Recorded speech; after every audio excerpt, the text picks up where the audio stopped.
Open the glove box. Remove the damper arm. Push in on both sides of the glove box to release the stops. Lower the glove box. Unclip and remove the filter housing door.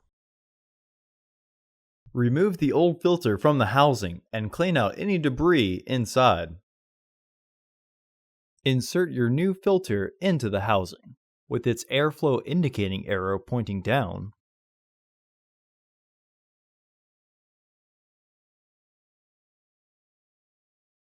Reinstall the filter housing door.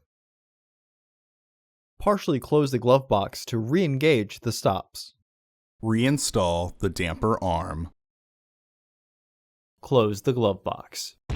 Order your parts today at filterheads.com.